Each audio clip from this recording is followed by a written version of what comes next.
morning, everyone. Wonderful to see you. Wonderful to see you here in the room. Wonderful all of you joining us online today or anytime. It is such a pleasure to gather together, to be together, and to sing and to dance and to think and to be the wonderful community we are. I'm Reverend Deborah Gay. I'm the staff minister here.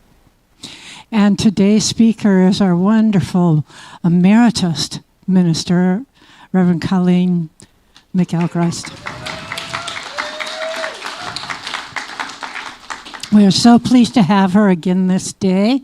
And as we do, let's wake up by singing with Tabor and the band. Thanks, everybody. Good morning, everyone. If you're able, let's stand up and sing into this day together. Everybody get up on your feet. See the light in everybody you meet. Everybody get up on your feet. See the light in everybody you meet. Let us be reminded of who we've come to be. We are love, we are one big family. Hey, hey, yeah, yeah. Hey, hey, hey, yeah, yeah. Everybody get up on your feet. Everybody get up on your feet. See the light in everybody you meet. Everybody get up on your feet. See the light in everybody you meet. Let us be reminded of who we've come to be. We are love, we are one big family. Hey, hey, yeah, yeah. Hey, hey, hey, yeah. Let us make a joyful sound. Let us make a joyful sound. Here we stand on holy ground. Let us make a joyful sound. Here we stand on holy ground. Let us make a joyful sound. Hey, hey, hey, yeah, yeah, yeah. Hey, hey, hey, yeah, yeah. Everybody get up on your feet. See the light in everybody you meet. Everybody get up on your feet. See the light in everybody you meet. Let us be reminded of who we've come to be. We are love, we are one big family. Hey, hey, yeah, yeah. Hey, hey, hey, yeah, yeah. Let us make a joyful sound. Here we stand on holy ground. Let us make a joyful sound. Here we stand on holy ground. Let us make a joyful sound. Hey, hey, hey, yeah, yeah. Hey, hey, hey, yeah, yeah. All right, well, thanks for singing and moving with us this morning. Take a minute to greet some of those neighbors out there.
Just where I'm supposed to be. I'm in the right place at the right time. I am just where I'm supposed to be. I'm in the right place at the right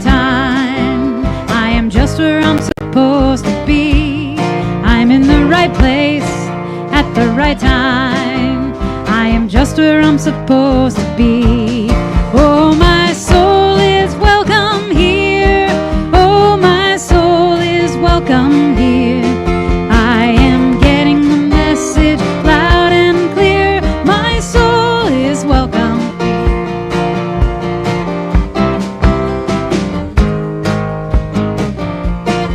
I'm in the right place at the right time.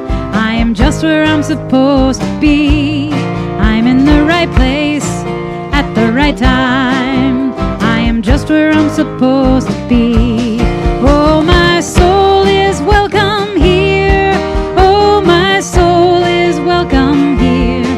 I am getting the message loud and clear. My soul is welcome here.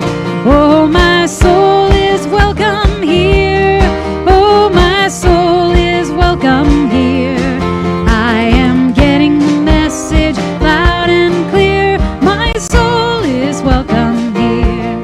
I am getting the message loud and clear. My soul is welcome here. My soul is welcome here. My soul is welcome here. My soul is welcome here. My soul is welcome here. My soul is welcome here. My soul is welcome here.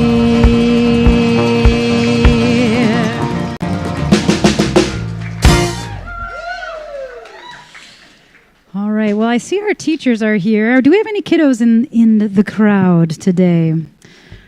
Yes, come on up and meet your teachers. You get to go hang outside. Welcome up to the stage. We'll sing you out to your classroom. The sun just is peeking out, so welcome.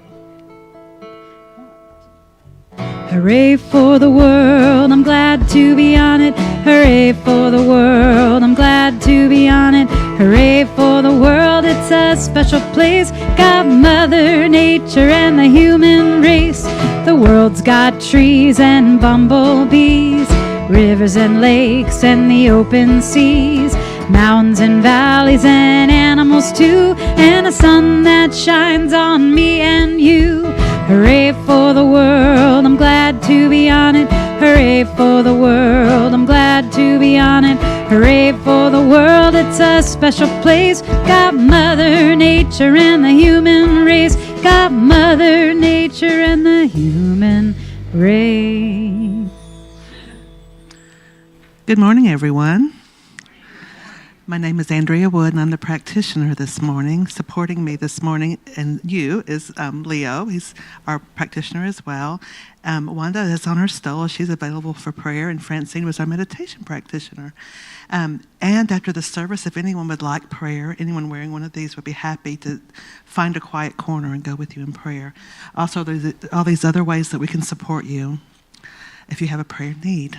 But right now, I invite you to join me in knowing that there's a presence and a power, a vast, unlimited source, a source of love, a source of power, a divine intelligence, indwelling and outdwelling in all things everywhere. And as C.S.L. Bellingham walks through a time of change, a time of transition, I know that there is one thing that doesn't change, and that is we are a community of love. We're a community of support. We're a community of deep faith.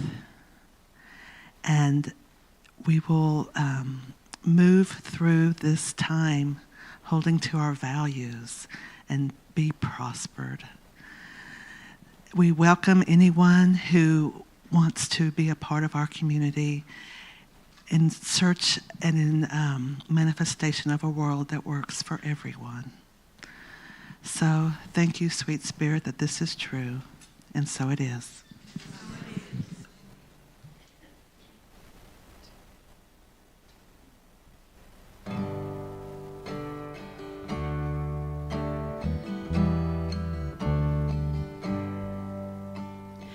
Loving Spirit dwells in me.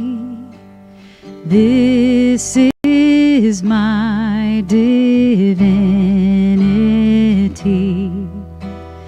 As within, so without, all I need is here and now.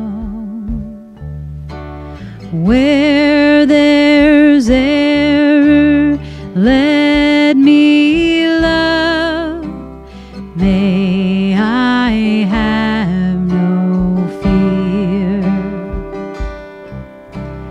All the power, all the glory, I surrender, let it be. Loving Spirit dwells in me, now and evermore. Loving Spirit dwells in me. This is my divinity. As within, so without, all I need is here and now. Where there's error, let me love. May I have no fear. All the power, all the glory, I surrender, let it be. Loving Spirit dwells in me, now and evermore.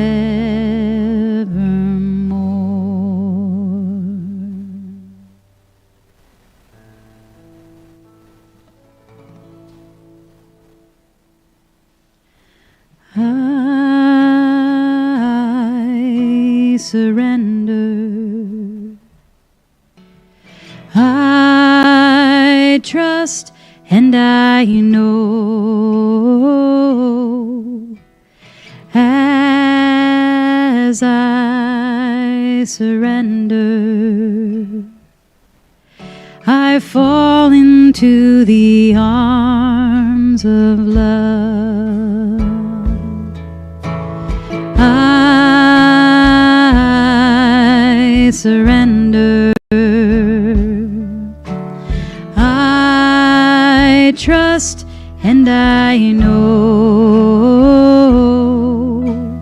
as I surrender, I fall into the arms of love. I surrender. I surrender. I trust and I know, as I surrender, I fall into the arms of love.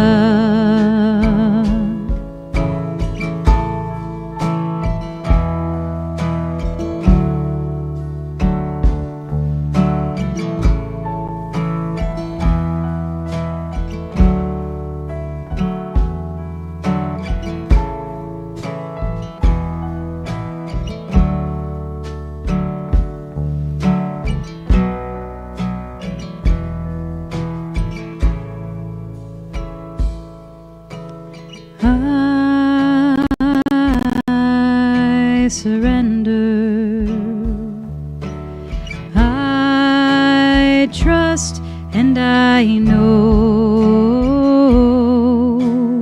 as I surrender, I fall into the arms of love.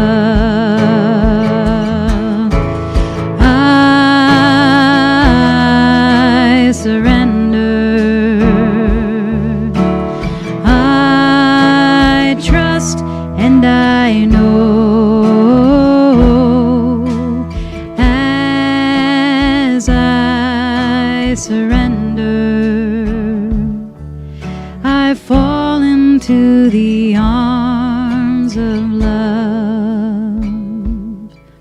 I fall into the arms of love.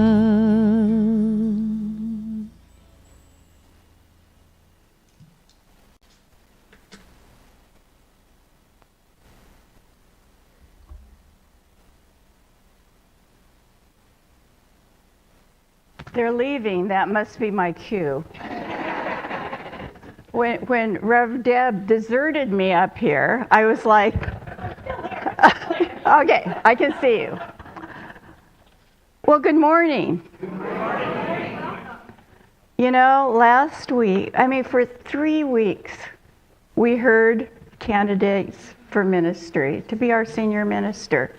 And last week, we had a long day electing our new minister, and you show up this morning and you get the original.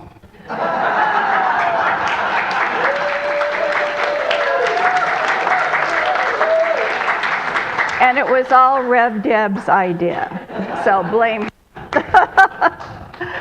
So we're kind of starting out that Alpha and Omega, the Model T, and then we're getting what would be the most exciting red car. I know a car is no good unless it's red, and we heard it from Reverend Eric and we heard it from Reverend Abigail, so we know it must be true. So what is the most, you're expecting a BMW? A Corvette. I think that's it. I can see it red. Yes. So here I am again, and I'm really honored to be here. And I'm really so pleased with our decision. And I'm so proud of the center that we built. You know, this was never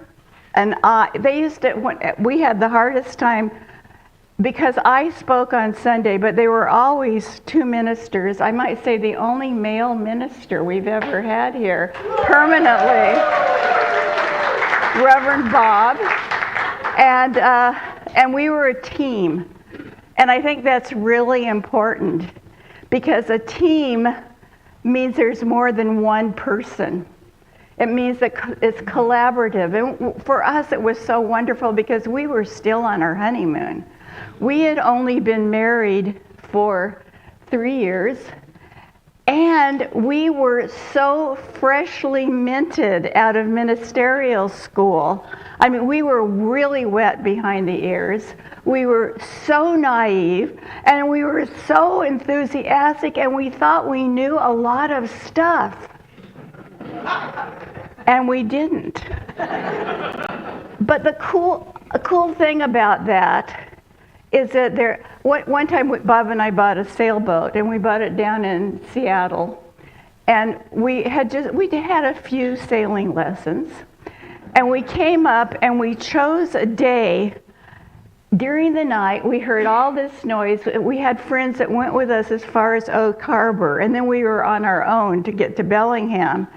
And during the night, we heard all this thunder and lightning and all of this. And I guess we both had to go to work the next day or do something the next day. And we thought, we couldn't stay over. We had to go. We were committed. We were going to go, make the commitment, go. And we came out of the harbor, and there were logs everywhere. And we came all the way to Bellingham, horsing all the way. And we didn't see one other boat the whole time. And after we didn't make it in, We docked it. I don't even remember us running into the dock that time.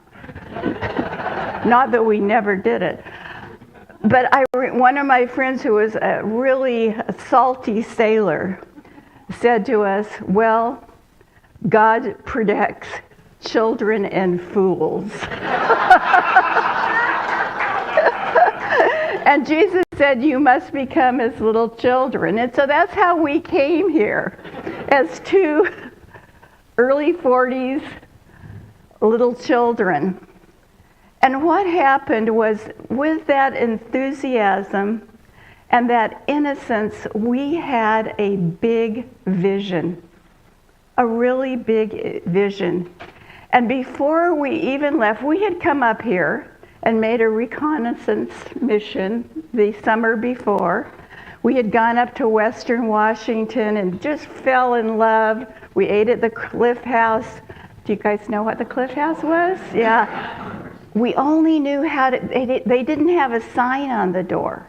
And we only knew how to get there because some sweet person at the visitor center gave us a tip. And so we went there and we looked out at the bay, and we said, we agreed that our house would have a view of the Sound. Not negotiable, that's it. And the center would be built in the forest. And we could see that as clear as day. And we never gave it up. And I'm going to talk a little bit about the roots of true prosperity this morning. So there'll be a little more of that. I'm not going to say much about us starting the church because you've all heard it so many times, you're really sick of it. And so it's going to be light. But I also want you to know that there is something on our website called Our Story. And so if you ever want to know more about how we got from there to here, it's on the website. But I want to talk about prosperity and what is true prosperity. I was reading a column by Paul Krugman, the great Nobel Prize winning economist. And he said that the economy is not about money. It's about well-being. Well-being. It's about feeling fulfilled. So prosperity is about feeling fulfilled. It's not about having a certain amount of money, a certain amount of stuff, a view of the Sound. It's about how you feel. Do you have that warm, fuzzy feeling of well-being, that you like your life? You're happy with who you are and who you've become. And you know that you have enough. You don't compare and despair. How could we possibly compare ourselves with Elon Musk?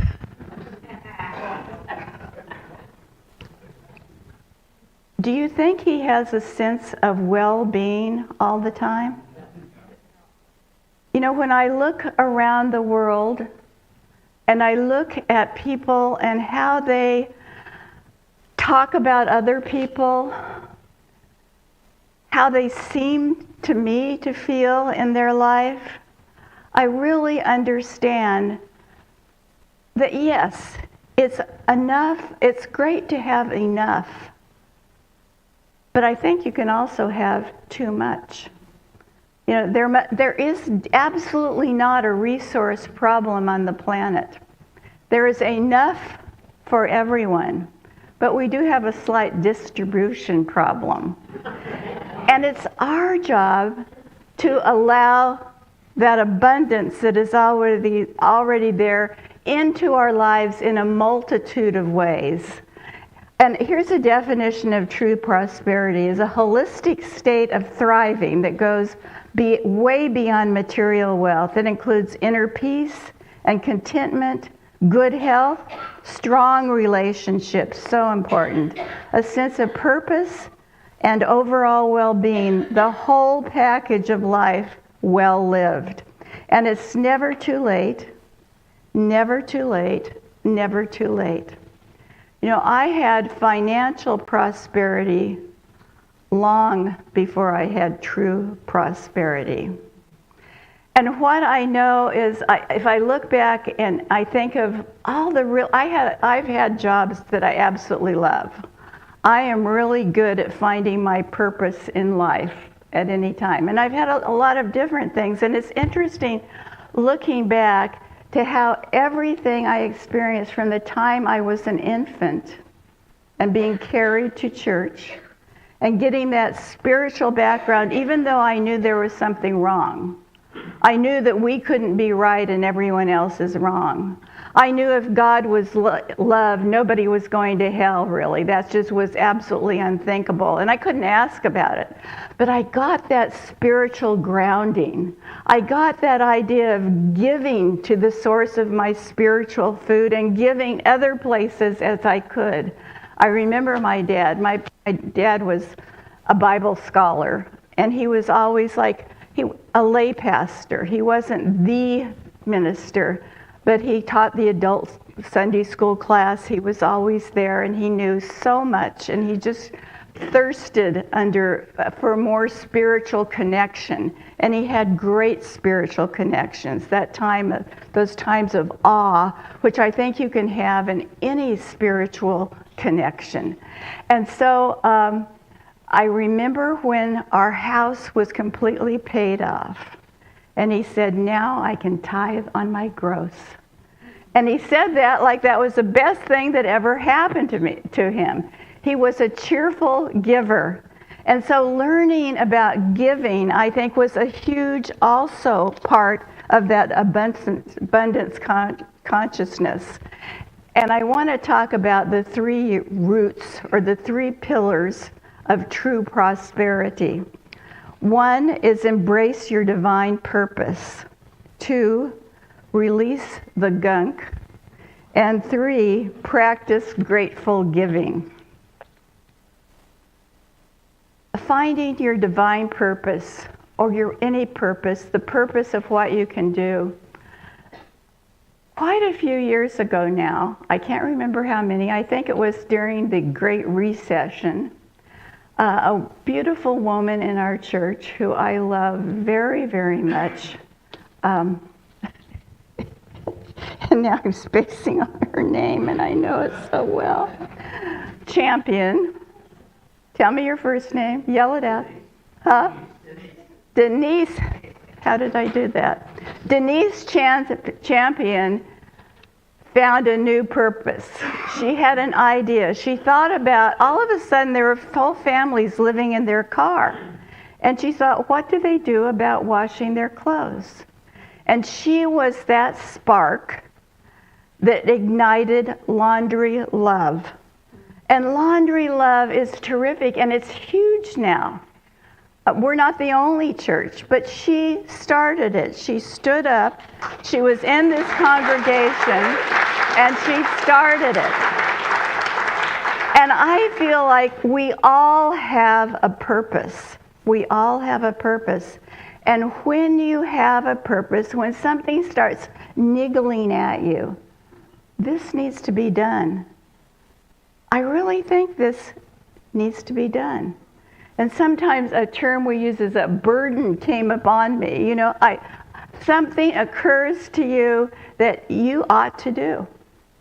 I love this little quote from Charles Fillmore. This is what he said every morning when he woke up. And he was in his 90s, living at Unity Village. And he said, "I fairly sizzle with zeal and enthusiasm and go forth with a mighty faith to do the things that ought to be done by me today." That was in his 90s. And another thing that Paul Krugman said in that quote I was sharing with you about well-being and prosperity, what it really means, he said, a person without a job has a loss of dignity, feels a loss of dignity. Now, I'm 81 years old. You can't believe it, can you? I'm 81 years old, and I need a purpose. And those purposes keep bubbling up in me. Right now, I'm the president of Friends of the Island Library. And I've been so fortunate because I've got to put in all the new landscaping and the parking lot and the retention pond and build a new barn for our book sale, because that's what I do. That's what I do. And so I know that we are not here just to suck air.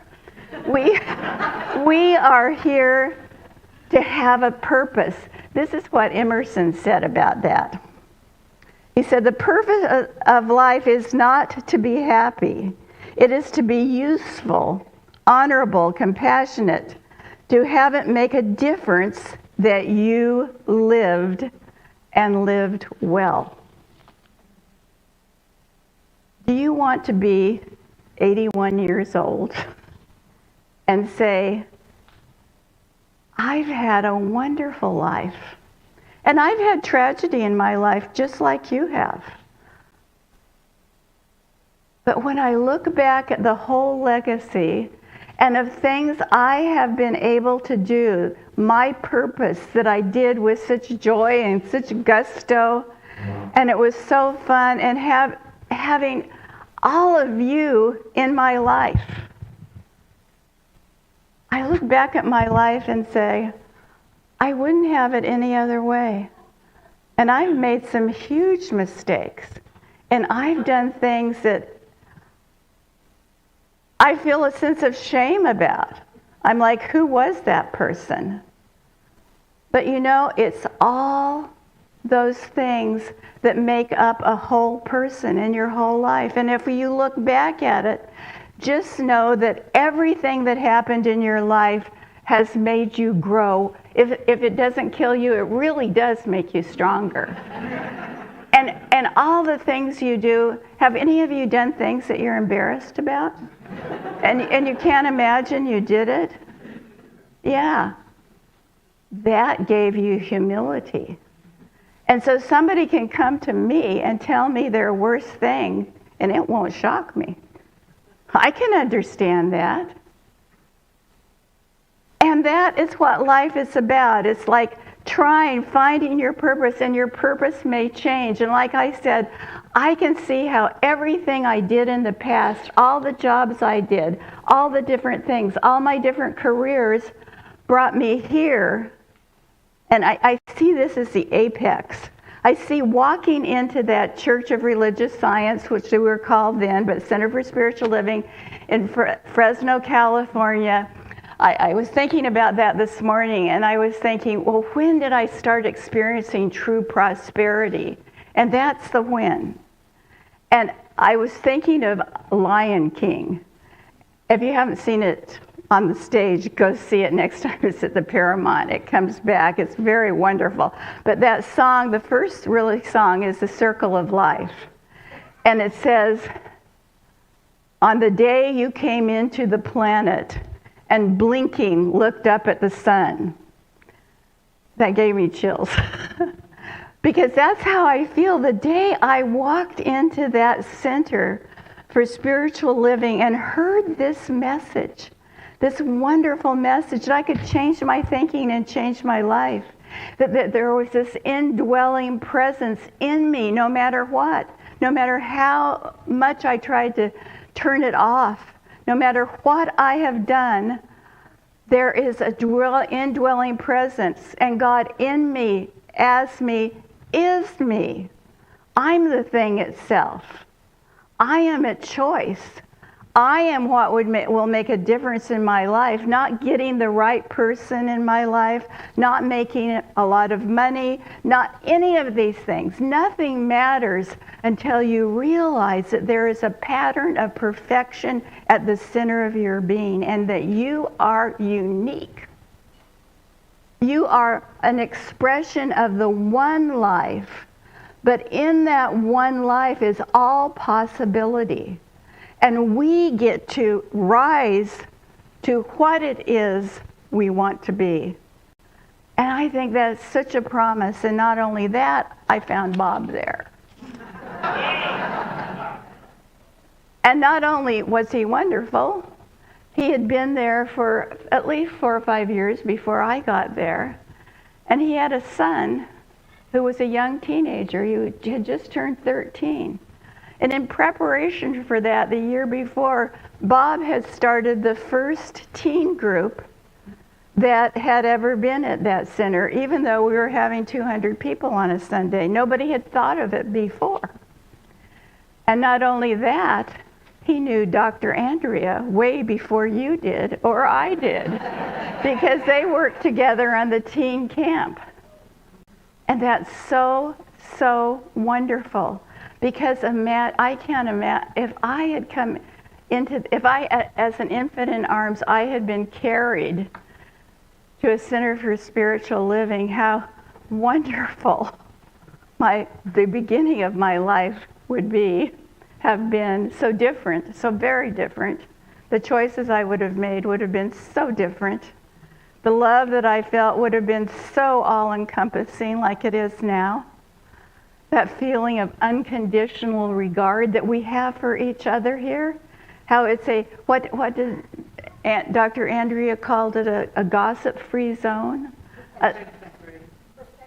A perfection-free zone. A perfection-free zone. You come as you are all the time because you're perfect, whole, and complete, just the way you are. And you are a unique opportunity to be useful. I want to be useful. I want to be useful. So release the gunk. Now that is so important. Have you ever had a stopped up drain in your house? Like maybe at your restroom sink? And you or your plumber decided you had to take the trap apart to work on it? Because it wasn't flowing at all. Have you ever looked at it? No one looks like they're going to upchuck. But, inside ourselves sometimes we have that same gunk. We have old resentments. We have old hurts. We have shame of things we've done. Embrace it and let it go. Jesus said, shake the dust off your feet. Let go, release anything that isn't serving you. Release, let go, let spirit in. That cleansing that's always there, that light that's always at the center of your being, we have to let it in. So this morning, if there's any resentment, any need for revenge, anyone that you're hanging on to, it's like you're walking around with a ball and chain. You're dragging it along with you, keeping you from being the lightness of spirit that is your birthright, that you could be, that you really are, and let it go. We need to let go of all that no longer serves us, as the song goes, let it go. So that's the second step, and it's very important, forgiveness of yourself and others. And then the last thing is being a grateful giver. And I put those two words together because I think gratitude is such a powerful practice. I wake up every morning and look out the window and say, I'm living in heaven. Heaven is right here, right now. I look out here at this beautiful property. And one of the things I want to say about the building of this place this morning is the fact that at one point, about 5 years into our ministry here, we were meeting at a brand new Masonic center, and they welcomed us with open arms because they hadn't finished it yet, and they needed to get our rent in to help them finish it, and they welcomed us. And we grew there for an average of about 175 people on a Sunday. We went to 2 services, And I never, ever let go of that idea of a place, because permanence, purpose, and a place were the 3 P's of the center. Because we knew if we just rented a building and if things came and went, it could dissolve into the nothingness. Because I was a sponsor for other ministers who came into a town, rented place, and the church just left. In fact, in Fresno, where we came from, Fresno, California, there were 2 religious science churches. There was our church, which was Religious Science International. There used to be two branches of religious science, and the United Church of Religious Science. Neither of them are there.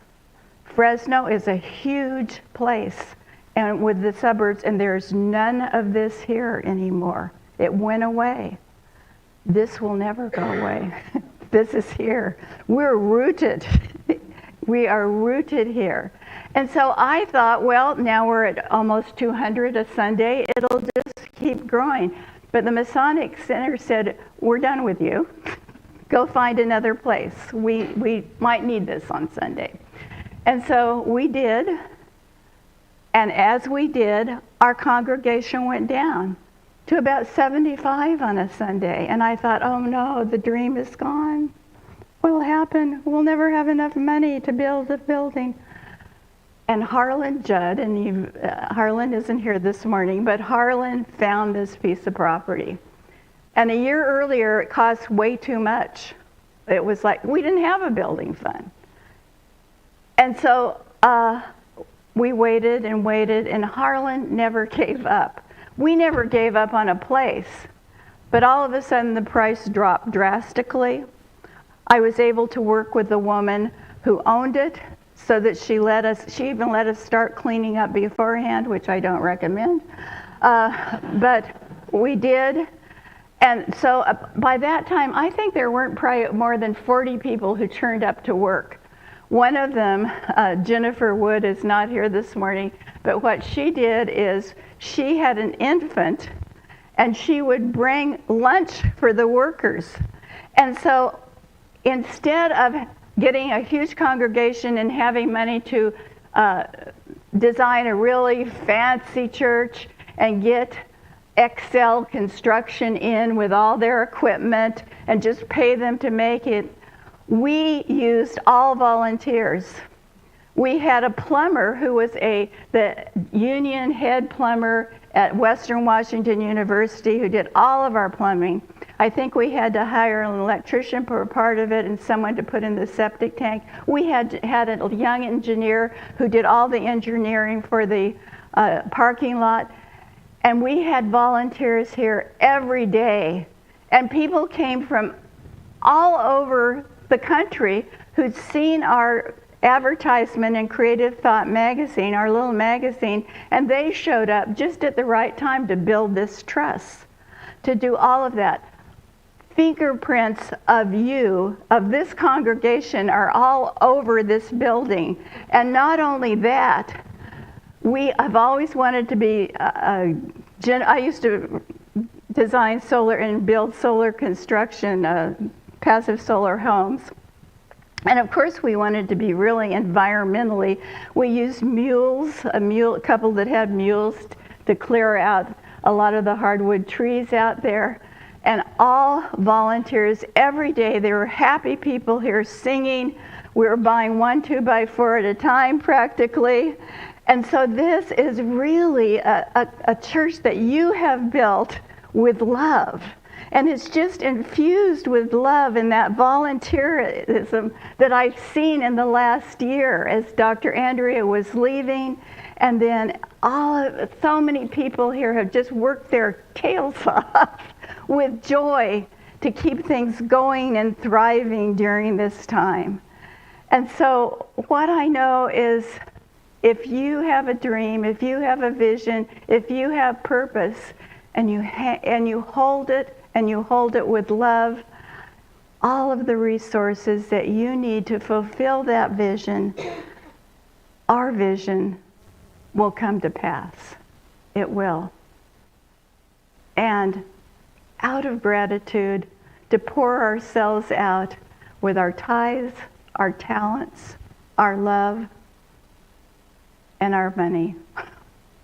And so it is.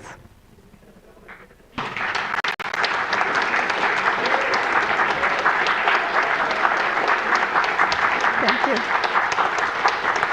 So let us pray briefly as we gleefully look forward to our next senior minister. So coming together in this consciousness of love and oneness, prosperity, and every good thing, I know that this beautiful, loving congregation of people have come together to select the perfect next minister. And that this center in this beautiful place at this perfect time continues to thrive and grow and share a message of faith and love and hope and unlimited possibilities. And so it is.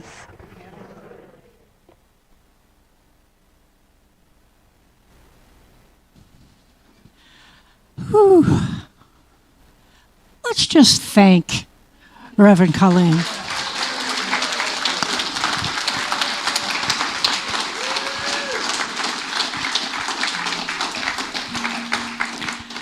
I just think it's that circle moment, isn't it? As we review our past and what it took to come to this point, as we take a breath and get ready to go through the next threshold to the next beginning. Thank you, everyone.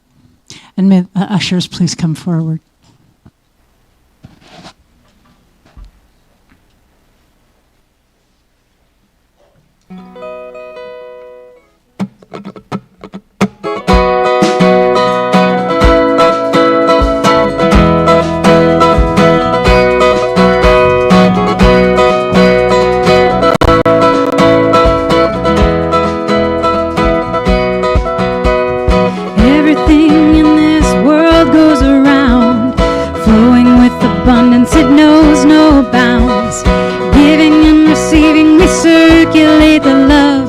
Gratitude and knowing there's always enough. We give thanks, we give thanks, we give thanks with this offering.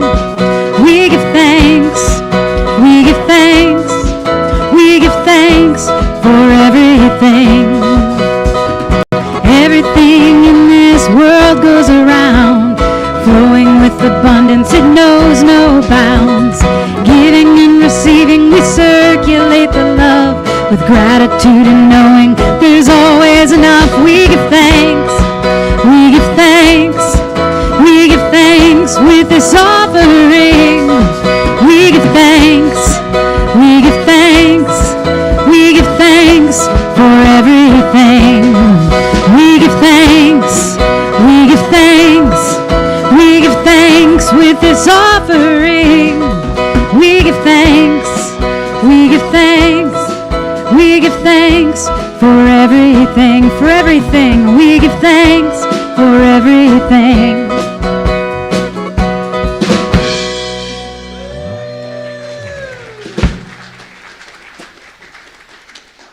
Yay. All right. We have an update to receive from the president of the board. And so he's making his way up because he's going to tell us the current status of where we're at. Let's welcome Dan.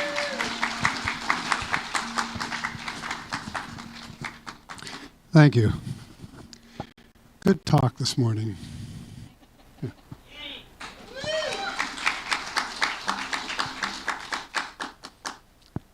And thank you all for your fabulous music.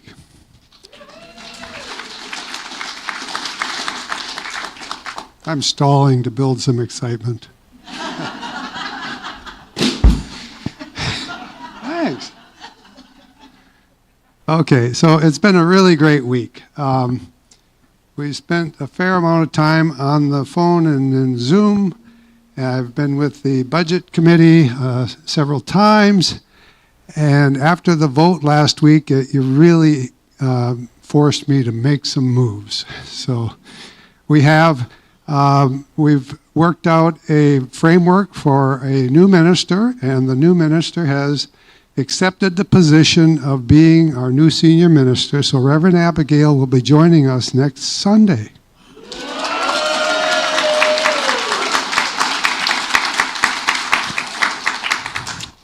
Yeah, that's how I feel. It's wonderful. There's a few things that the board needs to discuss this Wednesday. We'll have our regular meeting, and we will iron out the final items, and then the letter of call will be formulated, and we hope that we can have signatures on paper by next Sunday. So we're moving in that direction.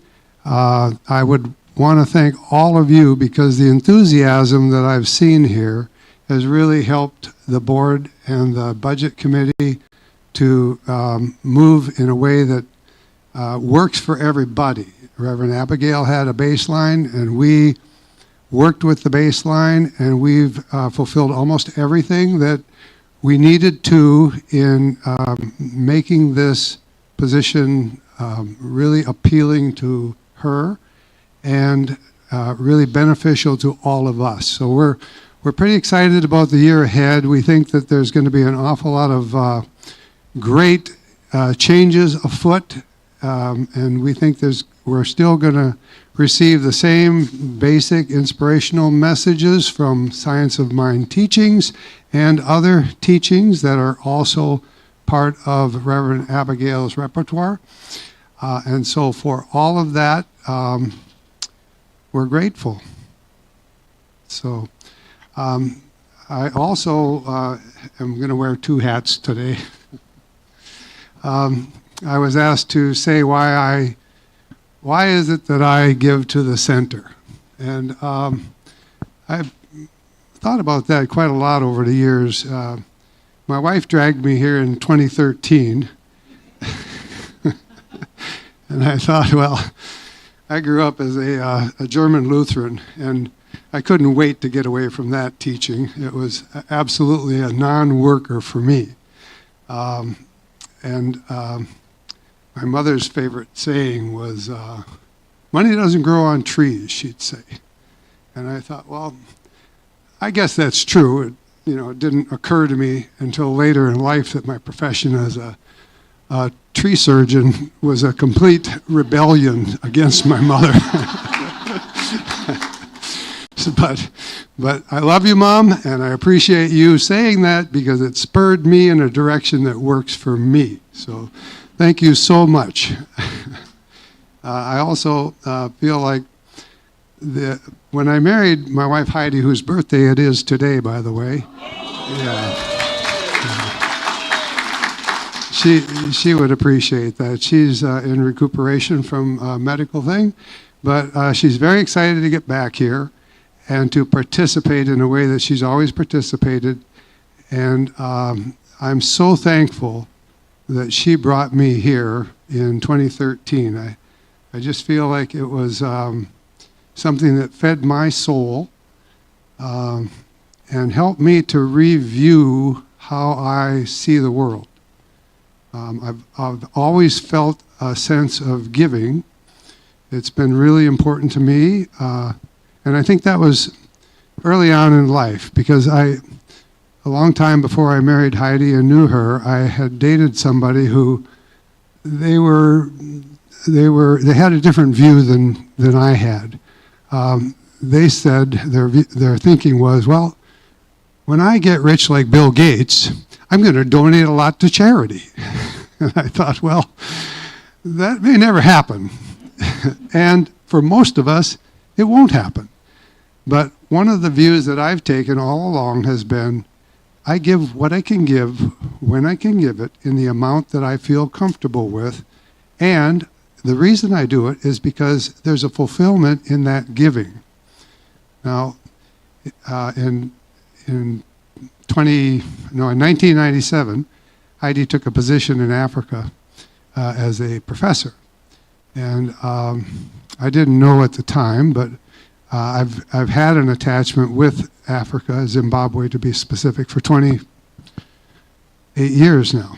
And what has been the connection is we started to do some would say missionary work. I don't see it as that. I thought it was community support work to create livelihoods for people there, to build their own future, and to show them how to do that. And so part of our giving, even when I was balancing 6 credit cards and paying off equipment, I had a business here, and couldn't hardly imagine how I could do it. We continued to support the growth of that project in Africa. And now I'm semi-retired, and the families that have been caring for those projects sent me a video 2 years ago, or 3 now. They were celebrating my 70th birthday in absentia, and they had their whole family there, and they all said pieces of why they appreciated what we had done to support their family of 8 for the last 25 years. And what they had done was they sang to me, and they expressed all of that gratitude. And really, it was nothing I ever imagined that would happen. And I didn't expect any return on what we were doing. But in the last 25 years, with our support and their hard work, they have a guest house that they support their family with of 37 rooms. They have a cafe with the guest house that feeds 600 people a day. And they have several other ventures that we've worked on, from trucking to mechanicking. And all of that stemmed from a very small amount given, but with an awful lot of heart that received it. And so I think that's what we have here. We have an awful lot of heart in this center. We have a wish for an inspiration, and I think the main reason that I continued coming to CSL Bellingham was I felt that it was a welcoming place when I first arrived. There were 3 men here. I looked around and I went, different. But I was greeted I was greeted with a lot of warmth, and people really seemed to want us to be here. And the other thing was I found it inspirational. I think Dr. Andrea had landed here a year before that, and I thought that she had a really good message that spoke to me. It wasn't about sin, it wasn't about damnation, it wasn't about hell. That had been my experience. And so it really uplifted me, and ever since then, I think I've learned so much more about the teaching and about prosperity consciousness, about giving. And the third thing is it was this place of safety for me. I felt, like the song says, my soul is welcome here. I felt that enormously here. And I felt like Reverend Dr. Andrea's message of a perfection-free zone was really, really important, because I was not perfect by any means. And all the mistakes that I had made were teaching moments for me, even though at the time it seemed kind of painful. So I felt like the support that I received in the center, in the little things that we managed to do around here, was really uplifting. And the last thing I'll say is it also left me with a real sense of hope, because in a larger world of some chaos and some difficulty, it spoke to me with a message that told me that it's in here. It's right here. This is how we go forward into a world of chaos. This is how we go forward into a world that we don't necessarily agree with, and that we can have an effect on the change that takes place if only right here or in this community we can learn more. And that has to do with allowing for others' beliefs to be true, or their other lifestyles to be true. So all of those things have really kept me coming back here. And the very last thing I say is it makes me happy to be here. It makes me happy to hear this message, to be supported by the incredible amount of people that are willing to put their time and energy and money into this center. It just leaves me with a happiness that it just feeds my soul. So thank you all.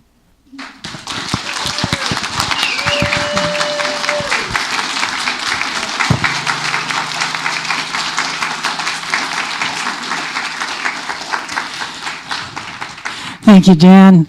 Dan has worked his heart and mind deeply during these last several months. So it's my joy to thank a few people quickly. I really want to thank, there's been a whole group of leaders, because we're all in some way a servant leader. But Dan, Steve, myself, and speaking of Rana, have been meeting weekly to just kind of coordinate all the moving parts of this transition. I want to thank that team called the transition team. But there have been just hundreds of people doing all different parts of this transition. And we can't name everybody, but just know we see you, we appreciate you. We could not have gotten to this point without every single person here showing up, volunteering, supporting us financially, being here on Saturdays and Sundays. So we can be proud of what we have accomplished. Very, very wonderful. And special shout out to the ground maintenance team, who is a somewhat hidden team. We come here and say, "Oh, this doesn't look beautiful," but we've got people who are mowing and trimming and cleaning up for us all throughout the season. So a shout out to you. Why Dan came up to be our first inspirational speaker is that we are moving now quickly on to the intentional giving program for the church. This is where you tell us what you plan on giving next year, and then we can build a budget that reflects the income that we can expect to come in. Now we're in a different stage because we have made an offer to a new minister. So that not only brings in a lot of new ideas on what we can accomplish, but it also gets us to look at where we are. So it's not a status quo situation. We're truly agreeing to grow and to bring new people in and to begin new approaches to what we do. All of that has a financial aspect to it. So the Giving Intention program is when you tell us, this is what is appropriate for me to do to financially support the church next year. And so I want to just show you a few things that are going to help you with that decision. First, you're going to see these beautiful newsletters that Philip has produced for us, and they're in the front. And it just says, here's what a year has been like. And here's some thoughts for the next year coming up. We're asking people to really consider if you are able to increase the level of your giving to support the center in this upcoming year, to bring a new minister in, and to begin new ways of doing what we do. There is a financial aspect to that.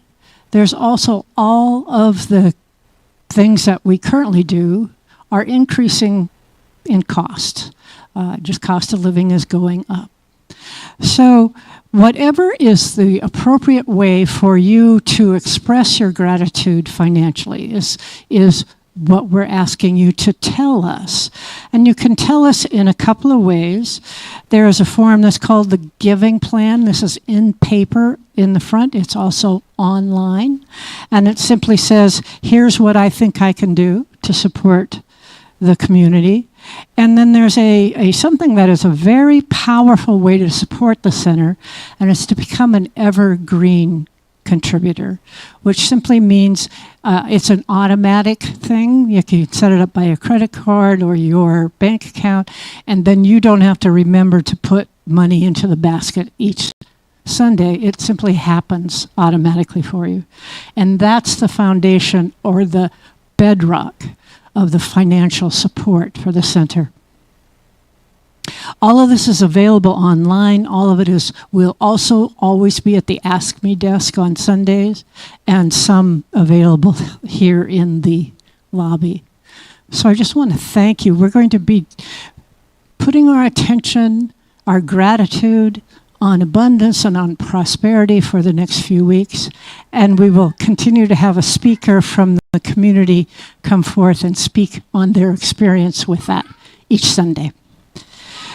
So moving on, I just want to tell you that the men's group and the women's group are both meeting today at noon, that the teens group will meet on the 19th as their next time, and they have a fundraiser on Saturday the 18th.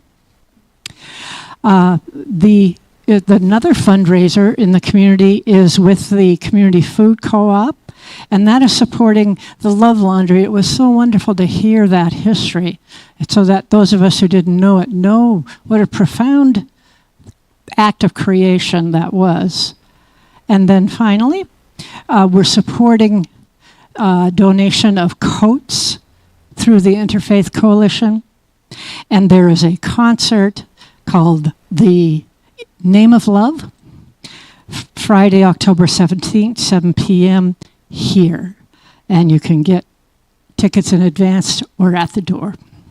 Thank you for all that you have done to support us and to continue and to guarantee our growth in the future. And with that, Tabor, thank you. Thank you.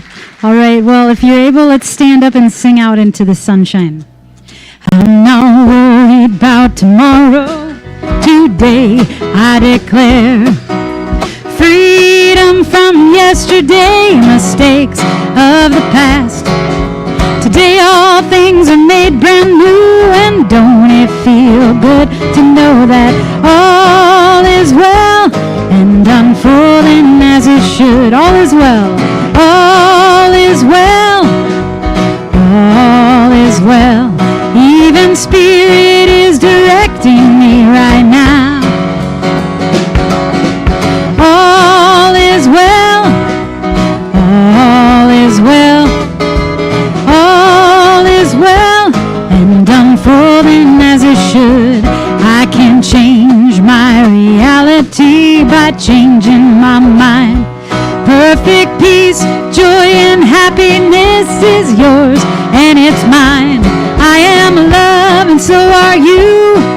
And don't it feel good to know that all is well and unfolding as it should. All is well, all is well, all is well. Even Spirit is directing me right now. All is well, all is well, all is well, and unfolding as it should. All is well, and unfolding as it should. Thank you for being here today. We'll see you again soon.